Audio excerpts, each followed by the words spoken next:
V are a sad generation with a happy picture. നമ്മുടെയൊക്കെ ലൈഫിനെ ഒരുപാട് റെപ്രസെൻ്റ് ചെയ്യാൻ പറ്റുന്ന ഒരു വാചകമാണല്ലേ ഇത്.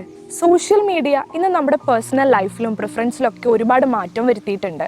നമ്മുടെ വീട് എങ്ങനെയായിരിക്കണം, നമ്മുടെ കാർ ഏതായിരിക്കണം, നമ്മുടെ വീക്കെൻഡ് എങ്ങനെയായിരിക്കണം എന്ന് തുടങ്ങി നമ്മൾ എങ്ങനെയായിരിക്കണം എന്നതുവരെ ഈ സോഷ്യൽ മീഡിയനെ റെഫറൻസ് എടുത്തിട്ടാണ് നമ്മൾ കാണാറുള്ളത്.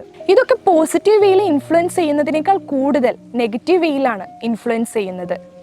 സോഷ്യൽ മീഡിയ മാത്രം റെഫറൻസ് എടുത്ത് നമ്മൾ ഉണ്ടാക്കുന്ന ഈ സോഷ്യൽ സ്റ്റാൻഡേർഡ്സ് പലപ്പോഴും നമുക്ക് മീറ്റ് ചെയ്യാൻ പറ്റണമെന്നില്ല. ഇത് കാരണമായി ആൻസൈറ്റി, സ്ട്രെസ്, ഡിപ്രഷൻ തുടങ്ങിയ മാനസിക അവസ്ഥകളിലേക്കും നമ്മൾ പോകാനുള്ള ചാൻസ് ഉണ്ട്. പണ്ടൊക്കെ നമ്മൾ നല്ലൊരു മൊമെന്റ്സ് വന്നാലല്ലേ ക്യാപ്ചർ ചെയ്യുക. എന്നാൽ ഇന്ന് അങ്ങനെയാണോ? വാട്ട് ഐ ഫെൽറ്റ് എന്നതിൽ നിന്ന് വാട്ട് അതേഴ്സ് ഫെൽറ്റ് എന്നതിലേക്ക് നമ്മുടെ ചിന്താഗതി മാറിയിട്ടുണ്ട്. 30 സെക്കൻഡിലേക്ക് മാത്രം നമ്മുടെ ഫോക്കസ് ചുരുങ്ങി പോകുമ്പോൾ നമ്മൾ ഒരുപാട് അൺറിയലിസ്റ്റിക് എക്സ്പെക്റ്റേഷൻസിലേക്കും അൺഹെൽത്തി കമ്പാരിസൺസിലേക്കും നമ്മുടെ ലൈഫിനെ കൊണ്ടെത്തിക്കുകയാണ്.